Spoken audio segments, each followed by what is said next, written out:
What do we got? We got a video to watch, don't we? Yeah. From Supplements? Mr. Eugene Tiao. We had him on the podcast. He's an amazing creator, makes a lot of amazing content. Y'all should check out his channel if you haven't already.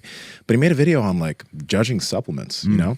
And we've been talking more and more about supplementation on the channel. We've had different people that have come on. We had Adam Hotchkiss, and he mentioned a few things that would be good. I bought some P5P recently because of it.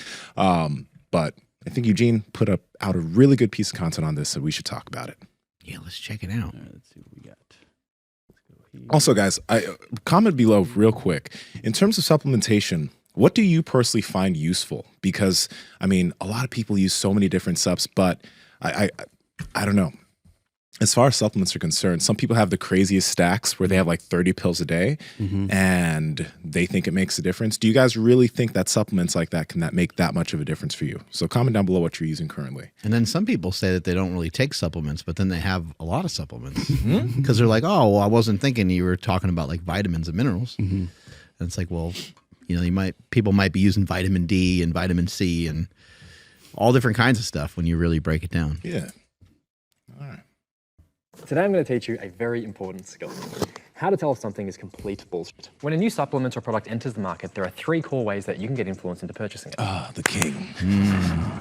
First is marketing hype. This is where the brand strategically plans out content to build awareness. It often includes the use of influencers or affiliates and may include creating more scarcity through giveaways to create even more marketing hype. Pass me Next the gorilla is mod trust over in there. the brand or the specific authority figures associated with that brand. If I've spent a long time sharing good information with you, you're more likely to trust me. Good And the taste stronger in that product. trust is, the more Pause. willing you are to put that trust in. This has actually been on the desk for a few days. I think it's been on the desk over the weekend. Let's see. They don't go bad.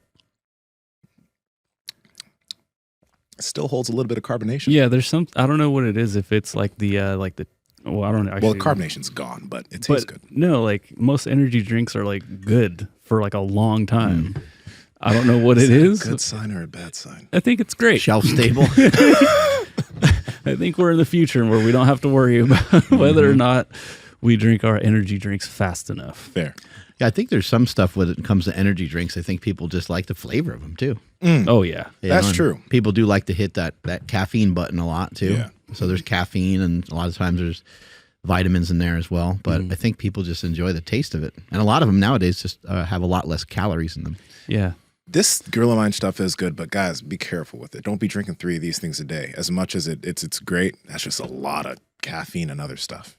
It's meant as a pre-workout. You don't want to take anything that's going to mess with your sleep. Yeah. All right, let's go. To me blindly, for better or worse. We also place trust in celebrities and athlete endorsements, which is why influencer marketing is Look so at them powerful. arms. And finally, we have the actual research. Does the product contain the things that you want in the doses that you want, and does it fulfill a specific purpose for you? There's a clear overlap between all these factors, but today we're going to focus a little bit more on this one. I'm going to show you how to deconstruct a supplement, critically assess it, and discern whether it's worth spending your hard-earned cash on, or whether it's a complete gonna waste of diss time. Jocko? This is important because if you don't know how to do this, you expose yourself to being misled by Nobody bullshit would do marketing such a hype, thing. and people who might use their perceived authority in one area, like having a jack shredded physique that's probably cheap Right. drugs, to sell you supplements or services that you don't need because they're making a ton of money from you by selling their bullshit. There's a lot of sub-rivals that are convinced that Liver King is taking steroids. If you don't believe this is possible, then I suggest that you take that self-limiting belief, you put that shit in a fucking box, and you bury that next to all your embarrassing shit, and don't open your fucking mouth about it. Let that live with you. Several months later. I'm making this video to apologize. Yes. I love this, I've how done steroids. jacked he is there. Yes, I'm on steroids. Or getting paid. Pause. Y'all, it wasn't too long ago we were under fire for taking it. Everyone was like, you stupid fucks believed him. Oh, God, that was great. But Good times. Good times. okay, let's see. On that note, do you guys think that because The Rock has his energy drink, that people are more likely to trust that energy drink than like a Monster in today's day and age? Absolutely. I think so. Okay. Well, I mean, Yeah. he's the fucking Rock, Yeah. right? He endorses something. There's going to be, most people aren't deep into fitness and health and fitness. That's not most of the population. Most of the population is just like chilling, living life. And when The Rock says You're right, this is you're good right. for you, Yeah. what Okay. The Rock says. The Rock says. So first of all, I think Monster is huge. It's a huge company. They have so much distribution, right? I think that we're in a day and age where the branding of stuff is a lot less important than you might think. I think it's convenience. It's convenience, it's expense, and it's what the product does for you. So a Monster has a similar result every time you have one. It feels like it gives you a zip, right? It feels like it gives you a boost. You know what to expect taste wise. So from a branding perspective, they nailed that kind of over and over again. But I've been thinking about this a lot more recently is I think with social media and just a lot of the direction that a lot of things are going in, I don't think the branding is like the key ingredient anymore. I think it's like, what can this product do for me? Is it around a lot? You know, do I have easy convenience to it? Is it going to get to me kind of quickly? And what's it going to do for me? Does it taste good? Like, I think energy drinks are like entertainment. Like, I'm kind of bored. I'm going to have an energy drink. Like, just pick up my day. My day is kind of like blah, energy drink, boom. Okay. Yeah, because like, you know, no disrespect to like Zoa, but like I had it. It's fine. It's good. But like if I'm in a store and I'm going to purchase something, it's like, ooh, I'm going to go for that white Monster because I enjoy it more. But I don't sit there and think like, oh, but The Rock doesn't drink this one or whatever, you know. So that's why I was just asking that. I like The Rock better than the owner of Monster. Yeah, and you're not going to probably buy it just because of that, but maybe some young kids might be influenced in that direction. Especially with because they just showed is that Jake Paul or Logan Paul? Logan Paul and KSI. So I can see something like that where somebody's been following them for a long time and they want to support their favorite, you know, creator or whatever it may be. So like that, I understand a little bit more than like a celebrity influence, or like they showed Thor with Hemsworth. Yep. I don't know, like that wouldn't persuade me to go one way or the other, but like, I don't know, like if I enjoyed Gorilla Mind a lot, I'd be like, oh, that's Derek's company. Like I'll definitely opt for that. So, and he's done a deep dive on his shit, right? Yeah. So one interesting thing though, too, is like the Prime drinks, I've had them. And the funny thing about it is like the electrolyte thing, blending it isn't the greatest, but it does taste really good. You know, that is one thing that a lot of companies do try to lean towards, like, because the first thing you're gonna get somebody is if it doesn't taste good, no one's gonna fucking buy it, even if the ingredients are great. But they kind of killed it with the taste of it, you know? So you look at how big Gatorade got to be, right? Like, it's, you know, the Gatorade just got you believing that all the athletes took it. And then so you were like, well, if they're using it for their sport, like I'm just going to use it for mine.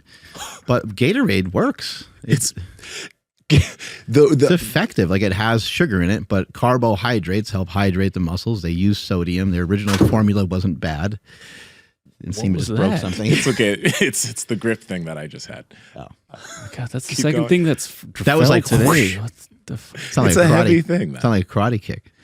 But yeah, I mean, things like Gatorade, they can work. They can be beneficial. But yeah, did they like swindle a lot of people into buying a product for a price that probably isn't appropriate because it probably costs so cheap to make it? Yeah, probably. But that's the American way. Also, I may be mistaken, but like, you know, maybe the Gatorade that was popular years ago, I remember drinking it when, you know, we'd be playing soccer and stuff, but there'd be carbohydrates in it. But if you looked at like the amount of electrolytes in it, there was not that much in terms of sodium, magnesium, potassium. And that's one thing that like, I guess the market is more educated on, because even though Prime doesn't have the best electrolyte mix, is like they keep the calories low. And they do have sodium, magnesium, potassium in it, and it's more than the original Gatorade. So it's like the market is getting smarter of like, oh, it doesn't just taste like a sugary drink. There's something in it that's going to help me out. Yeah, and Gatorade now has like an official like electrolyte square bottle drink. It's like Gator Light, I think it's called. Yeah, I think it's called Gator Light.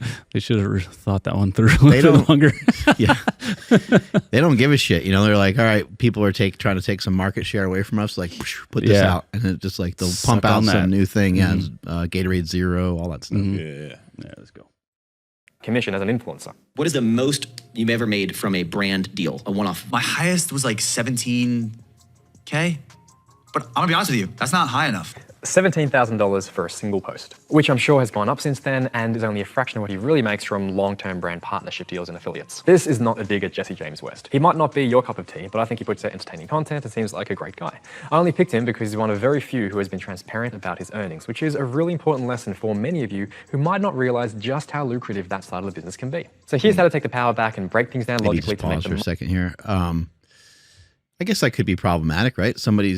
They are getting paid a lot of money to put out a post. So maybe they are going to hype the product up more than what it's worth. I don't really see a lot of influencers though, and I'm unfamiliar with, I haven't seen a lot of Jesse James stuff. I haven't really seen too many influencers. I mean, we saw what Liver King did but it's rare for someone to be like, take this, this is what you're going to look like.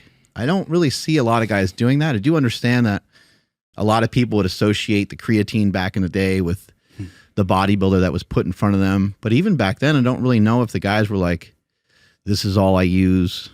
You know, I don't, to me, it doesn't seem as deceiving as everybody else in the fitness industry seems to make it out to be, but maybe that's because I sell supplements. I see a lot of posts still. And the thing is like, most people aren't like, yeah, take this to look like me, but they're, you know, they'll do their workout, then they'll be like, no, I'm mixing up my drink. Tasty.